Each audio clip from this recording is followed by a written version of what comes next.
ಉಪಚುನಾವಣೆಗೆ 3 ವಿಶೇಷ ವೀಕ್ಷಕರನ್ನು ನೇಮಕ ಮಾಡಲಾಗಿದೆ. ನ್ಯಾಯಸಮ್ಮತವಾದ ಚುನಾವಣೆ ನಡೆಸೋಕೆ ಚುನಾವಣಾ ಆಯೋಗ ಈ ವಿಶೇಷ ವೀಕ್ಷಕರನ್ನು ನೇಮಕ ಮಾಡಿ ಆದೇಶ ಹೊರಡಿಸಿದೆ.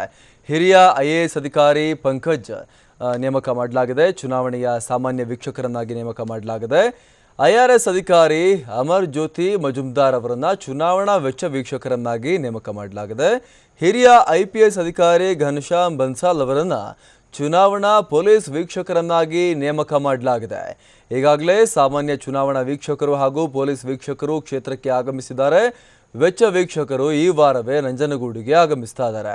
ರಾಜಕೀಯ ಪಕ್ಷಗಳು, ಕಣದಲ್ಲಿರುವ ಅಭ್ಯರ್ಥಿಗಳು ಚುನಾವಣೆಗೆ ಸಂಬಂಧಪಟ್ಟಂತೆ ದೂರಿದ್ದಲ್ಲಿ ವೀಕ್ಷಕರಿಗೆ ಮಾಹಿತಿಯನ್ನ ಕೊಡಬಹುದಾಗಿದೆ. ಅಭ್ಯರ್ಥಿಗಳು ಮಾಡುವಂತಹ ಖರ್ಚು ವೆಚ್ಚ ಹಾಗೆ ಅಭ್ಯರ್ಥಿಗಳು ಯಾವ ರೀತಿಯಾಗಿ ತೋಳ್ಬಲವನ್ನೇನಾದರೂ ಪ್ರದರ್ಶನ ಮಾಡ್ತಾ ಇದ್ದಾರೆ ಆ ಚುನಾವಣೆಯಲ್ಲಿ ಅಂತ ನೋಡೋಕ್ಕೂ ಕೂಡ ವೀಕ್ಷಕರನ್ನು ನೇಮಕ ಮಾಡಲಾಗಿದೆ.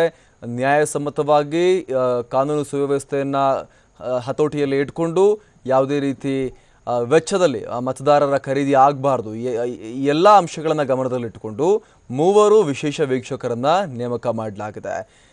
ಇಲ್ಲಿ ಪೊಲೀಸ್ ವೀಕ್ಷಕರನ್ನಾಗಿ ಒಬ್ಬರನ್ನ, ಖರ್ಚುಗಳ ವಿಚಾರಕ್ಕೆ ಸಂಬಂಧಪಟ್ಟಂತೆ ಒಬ್ಬರನ್ನ, ಈ ರೀತಿಯಾಗಿ ಒಟ್ಟು 3 ವಿಶೇಷ ವೀಕ್ಷಕರನ್ನ ನೇಮಕ ಮಾಡಲಾಗಿದೆ.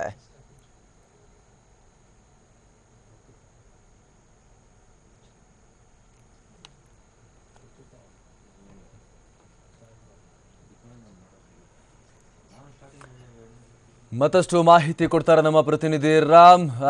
ಚುನಾವಣೆ ಹತ್ತಿರ ಬರ್ತಾ ಇದ್ದ ಹಾಗೆ ಚುನಾವಣಾ ಕಾವು ಕೂಡ ಜೋರಾಗ್ತಾ ಇದೆ. ನಂಜನಗೂಡಲ್ಲಿ 3 ವಿಶೇಷ ವೀಕ್ಷಕರನ್ನ ಕೂಡ ಈಗ ನೇಮಕ ಮಾಡಲಾಗಿದೆ. ಏನೆಲ್ಲ ಮಾಹಿತಿ ಸಿಗ್ತಾ ಇದೆ? ಚುನಾವಣಾ ಕಣ ಸದ್ಯಕ್ಕೆ ಹೇಗಿದೆ? ಖಂಡಿತವಾಗಿ ಅಮರ್ ಪ್ರಸಾದ್, ನಂಜನಗೂಡು ಹಾಗೂ ಗುಂಡ್ಲುಪೇಟೆ ಚುನಾವಣೆ ನಡೆಸಬೇಕು ಅಂತೇಳಿ ಚುನಾವಣಾ ಆಯೋಗ ಎಲ್ಲ ಕ್ರಮಗಳನ್ನು ಕೈಗೊಂಡಿದೆ. ಅಷ್ಟೇ ಅಲ್ಲ, ಇದೇ ಮೊದಲ ಬಾರಿಗೆ ರಾಜ್ಯದಲ್ಲಿ ಹೊಸ ಪ್ರಯೋಗಗಳಿಗೂ ಸಹ ಇದು ಮುಂದಾಗಿದೆ. ಪ್ರಮುಖವಾಗಿ ಏನು ಮತದಾರರು ತಮ್ಮ ಓಟನ್ನು ಚಲಾಯಿಸ್ತಾರೆ, ತಮ್ಮ ಮತದಾನದ ಹಕ್ಕನ್ನು ಚಲಾಯಿಸ್ತಾರೆ, ತದನಂತರ ತಾವು ಯಾವ ಪಕ್ಷದ ಅಭ್ಯರ್ಥಿಗೆ ಮತವನ್ನು ಚಲಾಯಿಸಿದ್ದೇವೆ ಅದರ ಒಂದು ಖಾತ್ರಿಯನ್ನು ಪಡಿಸ್ಕೊಳ್ಳಲಿಕ್ಕೆ ಸ್ಥಳದಲ್ಲೇ ಅವರಿಗೆ ಒಂದು ವ್ಯವಸ್ಥೆಯನ್ನು ಮಾಡಿಕೊಳ್ಳಲಾಗಿದೆ. ಇತ್ತೀಚೆಗಷ್ಟೇ ಉತ್ತರ ಪ್ರದೇಶ ಚುನಾವಣೆಯಲ್ಲಿ ಏನು ಮಾಯಾವತಿ ಅವರು ಒಂದು ಗಂಭೀರವಾದಂತಹ ಆರೋಪವನ್ನು ಮಾಡಿದ್ರು, ಬೇರೆ ಪಕ್ಷಗಳಿಗೆ ಮತದಾರರು ಮತದಾನ ಮಾಡಿದ್ರು ಸಹ ಅದು ಬಿಜೆಪಿಗೆ ಮತ ಚಲಾಯಿಸುವಂತಾಗ್ತಾ ಇತ್ತು ಅಂತೇಳಿ, ಇದಕ್ಕಾಗಿಯೇ ಈ ಬಾರಿ ನಂಜನಗೂಡು ಹಾಗೂ ಗುಂಡ್ಲುಪೇಟೆ ಏನು ಉಪಚುನಾವಣೆ ಇದೆ ಇದರಲ್ಲಿ ಮತದಾರರಿಗೆ ಮತ ಹಾಕಿದ ನಂತರ ಅವರು ಯಾವ ಪಕ್ಷಕ್ಕೆ ಮತ ಹಾಕಿದ್ದಾರೆ ಅಂತೇಳಿ ಸ್ಥಳದಲ್ಲೇ ಒಂದು ಖಾತ್ರಿಪಡಿಸುವಂತಹ ಒಂದು ವ್ಯವಸ್ಥೆಯನ್ನು ಜಾರಿಗೊಳಿಸಿದ್ದಾರೆ. ಇದಕ್ಕಾಗಿ ಇದೇ ಬಾರಿ ಮೊದಲ ಬಾರಿ ರಾಜ್ಯದಲ್ಲಿ ಈ ವ್ಯವಸ್ಥೆಯನ್ನು ಕೈಗೊಳ್ಳಲಾಗಿದೆ ಅಂತೇಳಿ ಜಿಲ್ಲಾಧಿಕಾರಿ ಹಾಗೂ ಚುನಾವಣಾಧಿಕಾರಿಯಾದಂತಹ ಡಿ ರಂದೀಪ್ ಅವರು ಈ ಬಗ್ಗೆ ಮಾಹಿತಿಯನ್ನು ನೀಡಿದ್ದಾರೆ. ಗುಂಡ್ಲುಪೇಟೆ ಮತ್ತು ನಂಜನಗೂಡು ಚುನಾವಣೆಯಲ್ಲಿ ಈ ವ್ಯವಸ್ಥೆಯನ್ನು ಜಾರಿಗೊಳಿಸಲಾಗುತ್ತದೆ. ಇದರ ಜೊತೆಗೆ ಇತ್ತೀಚೆಗಷ್ಟೇ ಬಿಜೆಪಿ ಸಾಕಷ್ಟು ಗಂಭೀರವಾದಂತಹ ಆರೋಪವನ್ನು ಮಾಡಿತ್ತು. ನ್ಯಾಯಸಮ್ಮತವಾದಂತಹ ಚುನಾವಣೆ ರಾಜ್ಯ ಸರ್ಕಾರ ನಡೆಸ್ತಾ ಇಲ್ಲ, ಇಲ್ಲಿನ ಪೊಲೀಸರ ಮೇಲೆ ನಮಗೆ ನಂಬಿಕೆ ಇಲ್ಲ, ಕೇಂದ್ರದವರು ಅಲ್ಲಿಂದ ವೀಕ್ಷಕರನ್ನ ಕಳಿಸಬೇಕು ಅಂತೇಳಿ ಒತ್ತಾಯವನ್ನು ಮಾಡಿದ್ರು. ಇದೀಗ ಕೇಂದ್ರ ಚುನಾವಣಾ ಆಯೋಗ 3 ವೀಕ್ಷಕರನ್ನ ಈಗ ಇಲ್ಲಿಗೆ ಕಳಿಸಿಕೊಟ್ಟಿದೆ.